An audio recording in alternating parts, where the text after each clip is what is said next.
Sheila. I'm a conscious empath, a master Reiki practitioner, a poet, a sketch artist, and also the founder of BohemianWomanRising.com, where we challenge social constructs in pursuit of spiritual transformation.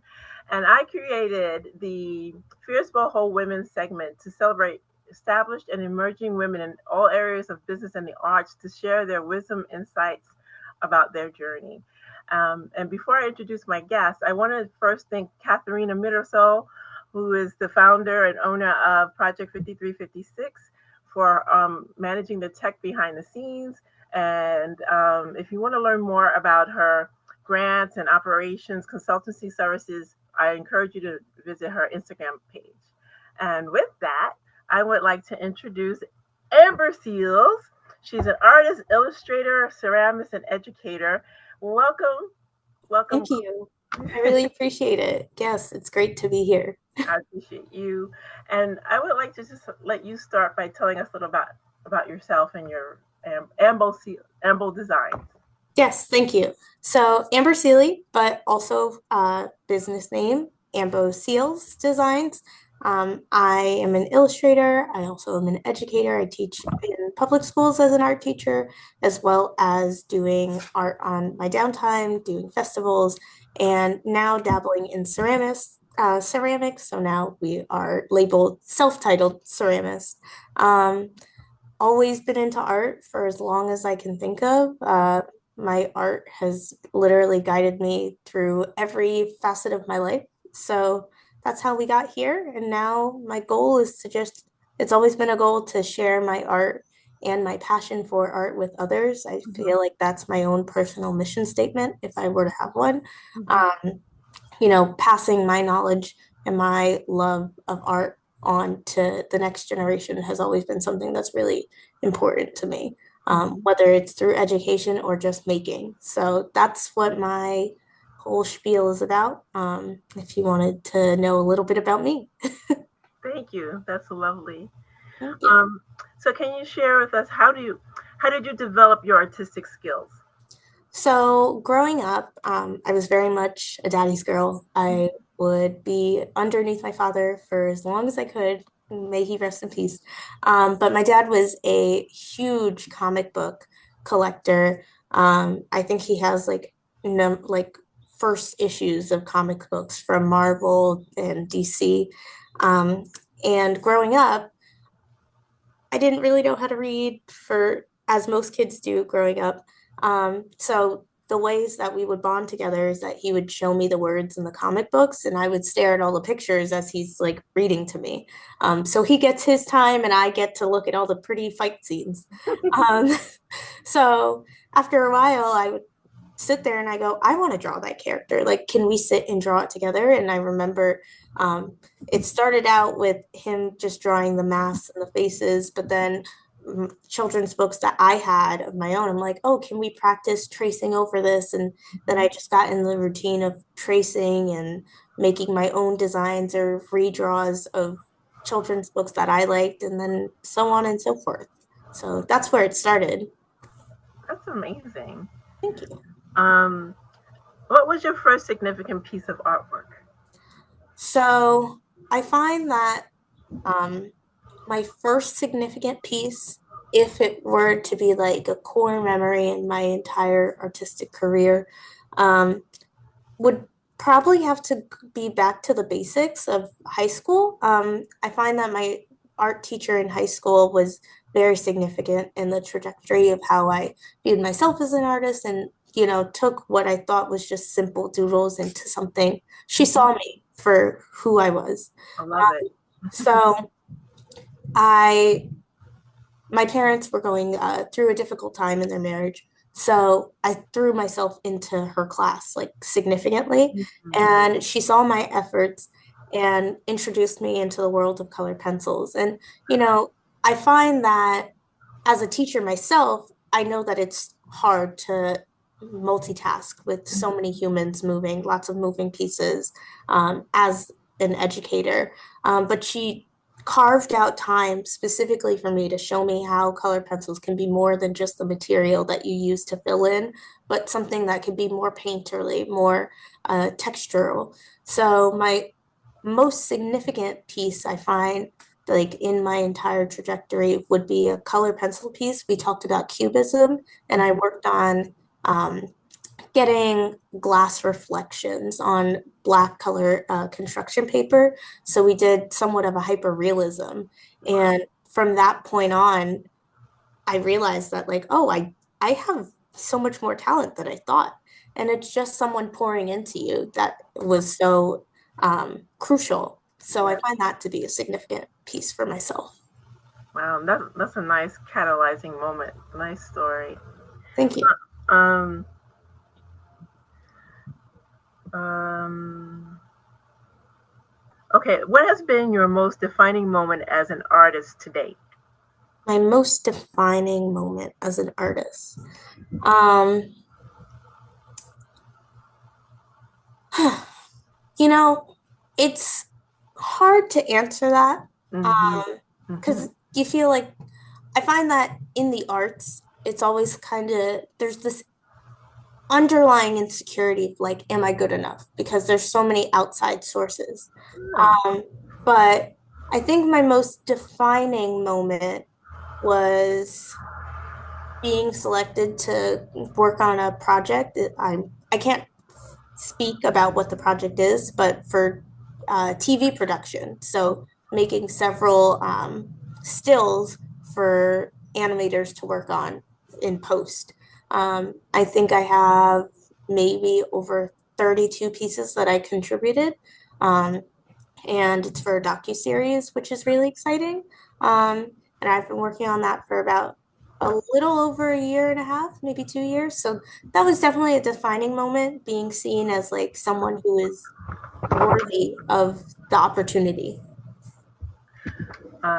We're all worthy, just from a spiritual perspective. Thank you. Absolutely. Yeah, But sometimes you just need to hear that. And I don't think we share that enough as a community. So, I agreed. you're worthy, and I appreciate you offering. I agreed. Um, please share one or two moments of an unexpected surprise you've encountered on your artistic journey and how you address them. An unaccepted surprise. Unexpected. I'm sorry. Unexpected surprise. Unexpected. If there weren't any, that's cool too. Honestly, something that is recent is ceramics. I have always been not sensory, but I always had my nails painted for throughout my childhood. My mom would take me, and then growing up, I get my nails done. So I always liked dry mediums. I would try and avoid things that got very messy. And I know I'm an art teacher, like, oh, you don't do lots of crafts and stuff like that. I don't Mm-hmm. like to get dirty. I like art. I don't want to, I appreciate art. I like to look at it. Don't want to get dirty. But unexpectedly, I didn't realize how much I would fall in love with the craft and the process of making ceramics. It's very therapeutic. Mm-hmm. And, Mm-hmm. once you let go of the fear of getting dirty and whatnot, you can really just throw yourself into it. And I fell in love with it, and now I can't stop. So that has been my unexpected surprise. And honestly, I didn't think that I would be as successful in it. You take your first class, it takes you a little while to make something stand up. Sure. But now that I've gotten into the rhythm of it, that's been exciting. And to sell one of my pieces Mm-hmm. was also really exciting. I have like it's only been a year that I've been doing this. Mm-hmm. Um, and to have somebody that wants my work is really quite a blessing in itself. So it was nice. A unique surprise to my own personality. So, I think that's amazing, and I love your work. What I Thank saw you. is beautiful, and some of it just has a really sacred, feminine feel to it. So Thank you. for me, that's how I experience some of your work. Thank Absolutely. you. I really appreciate that.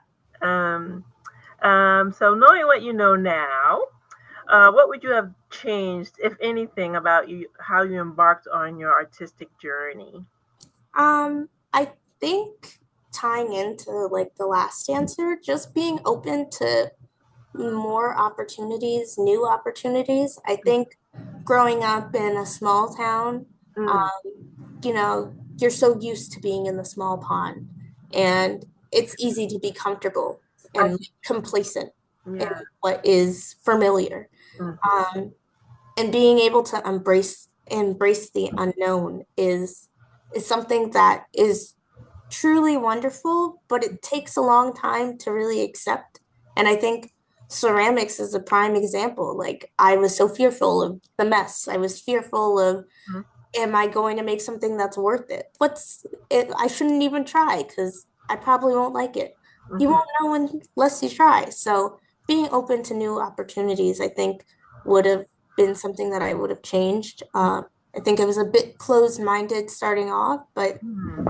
being open is it's not something to run from. So, Right, right.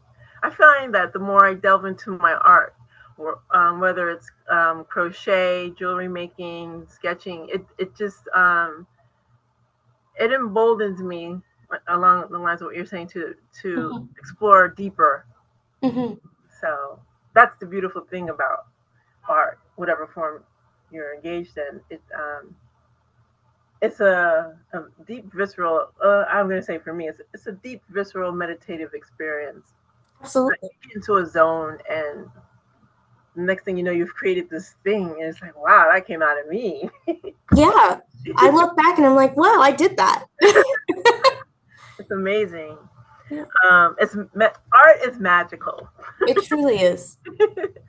um, so, what are some of your daily habits that contribute to your artistic well-being? Um, I find that being an art teacher, it can be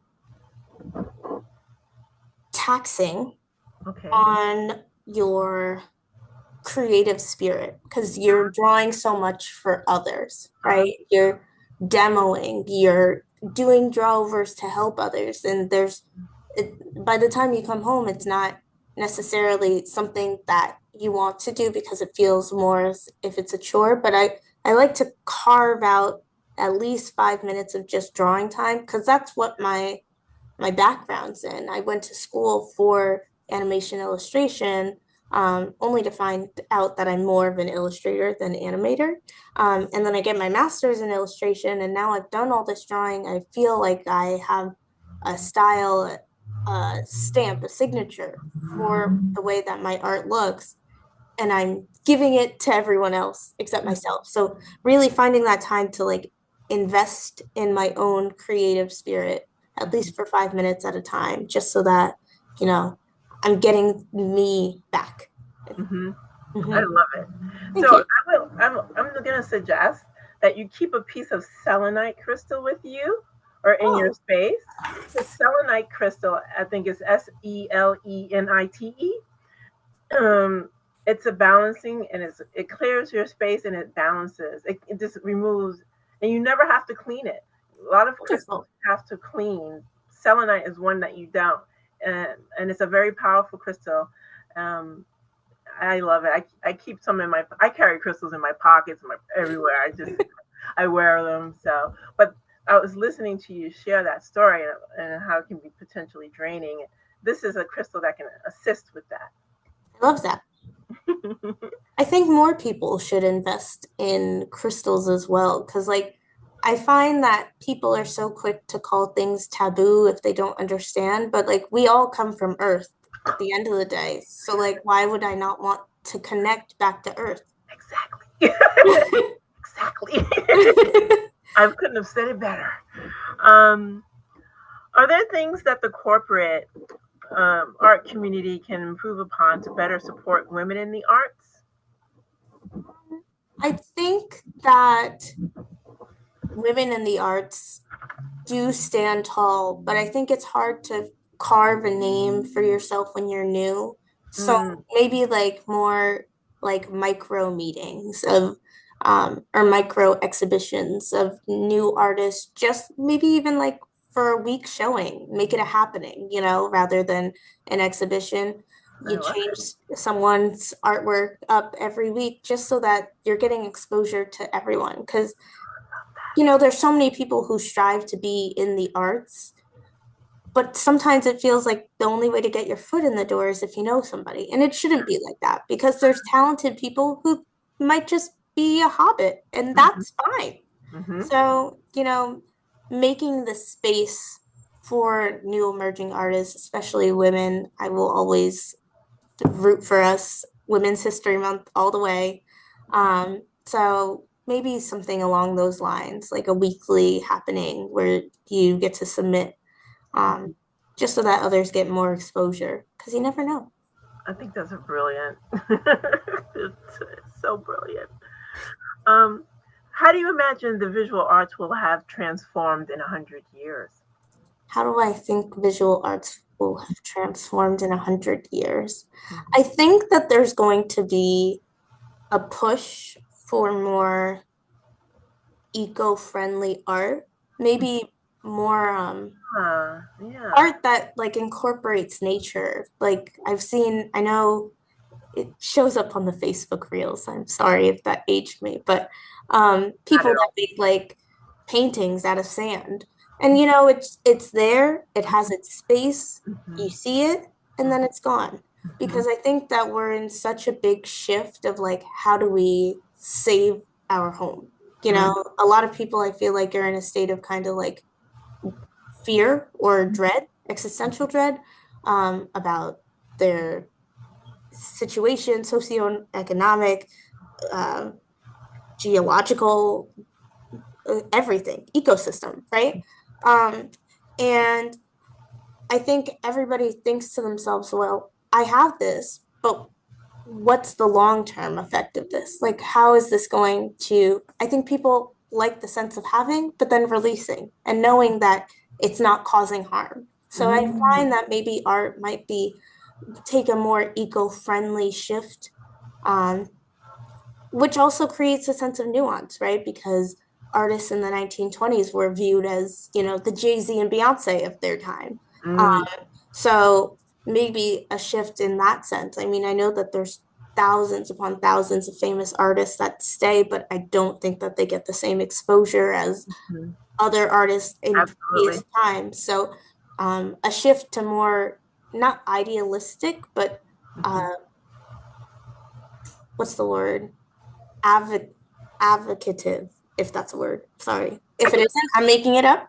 Um, that promote uh, ecological change. I hadn't even considered that, and you just blew my mind with that.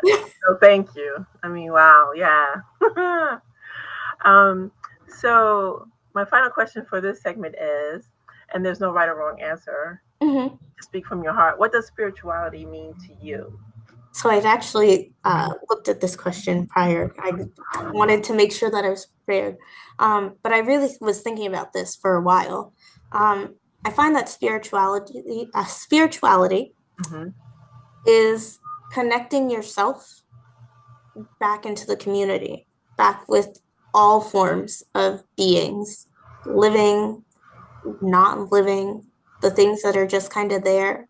Um, I find that, I mean, I touched base on it. We all come from Earth, right? So I find that spirituality is being able to realize that everyone is connected to everything.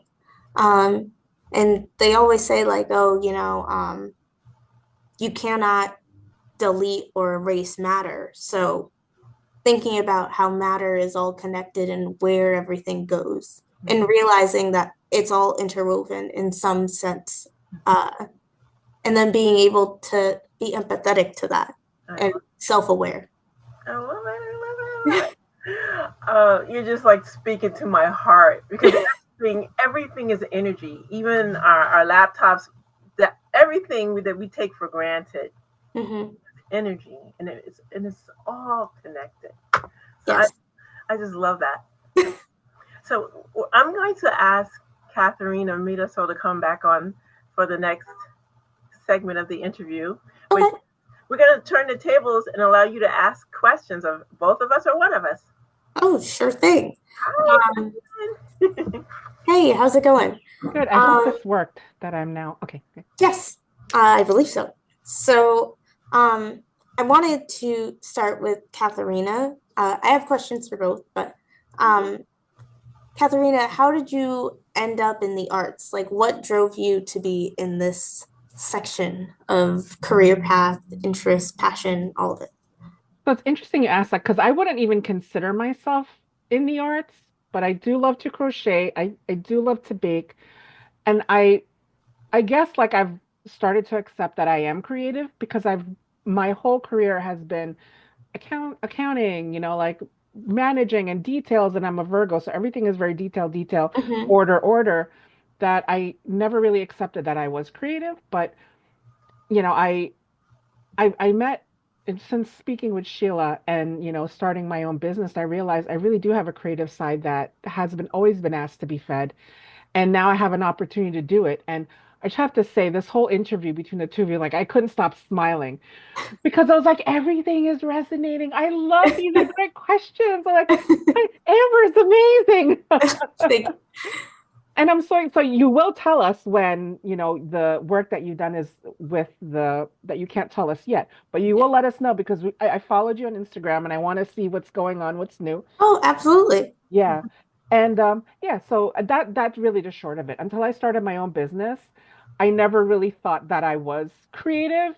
I mean, I know problem solving requires creativity, but like a creative as the both of you are, Well, until I started my own business. Yeah. I find that being a teacher, I think I run into that more than you'd expect, right? Because I work with K through 8, so that's like the prime age, like raw, unfiltered imagination, you would think, right? But I get first graders and second graders that are just so willing to say, I can't. And then I Mhm, have to turn and look at them and be like, it's not that you can't, you haven't tried. And the mhm, only reason you feel like you can't is because someone has told you you couldn't. mhm, And I find that that's like so heartbreaking because we don't realize, but it follows us into adulthood and throughout our lives. mhm, Somebody says you can't, so then you don't. Mhm. And it holds you back. And I don't want people to think like that because we only have one life to live, right? Like the body that we're in right now is the only one that is experiencing this life. So how I see it is if you don't try, then you never will. Like the Mhm. you that you are is the only one that's going to experience this, and you have to give it your all. mhm. So I find that that's very important, and I'm glad that you tried because now look at you. Yeah. Like Like I created my own background and everything, like on Canva. exactly, so Not good. AI, help me. No, but you're absolutely right. When it comes to children, we're born doing, and then at some point we're taught, nope, nope, like the fences and barriers are put around us, and we know that that's the hard stop, and we're not pushing. Mhm. Not to mention the extra social oppressions of being a woman and women of color Mhm. on top of the extra layers. Yeah, and then you've got that whole Yeah, piece. Yeah. Um, my follow-up question for Sheila, now that we're on the basis of this, have you ever felt like have you ever had a moment in which someone has put you down for your creative spirit and then you were able to show them up and be like, no, look at me. I did it. oh wow, you're blowing me away with this question. So I want I want to say most of my life it's been a put people have been putting me down for whatever the reasons. Mhm. Um, and I want to say it's art that has saved me or helped me find my core self and my authentic self, my voice. Mhm. Because art allows you to say anything you want to say in any form you want to say it. And finding my self validation through the art helped me to be more vocal in life towards those who would deem me to be less than whatever. It doesn't there it doesn't and, and I'm at a point in my life what I don't really give a shit, Mhm. you know. But it was definitely art, exploring art, and okay, here's a story that's coming to mind, and I'm getting the goosebumps.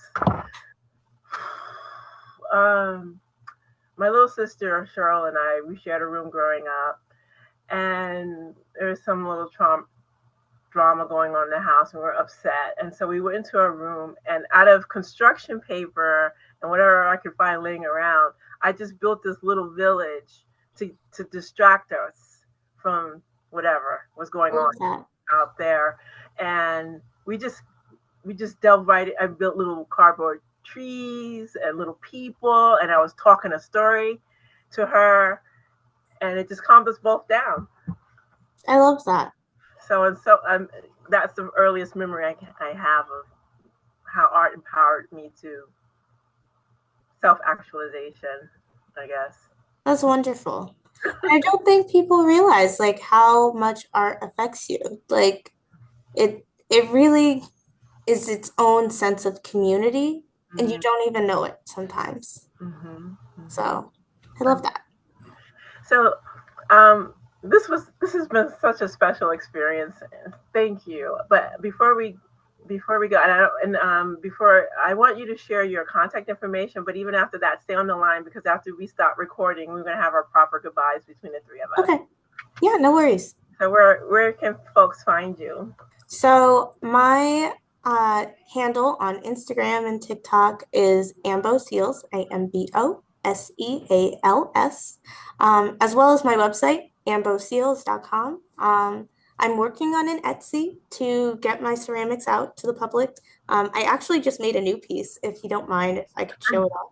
I find that ceramics is a great way for me to blend my niche love of television and animation art all together into a new form. So I did this little adventure. Oh my God, I love that. So yeah, that's my newest piece.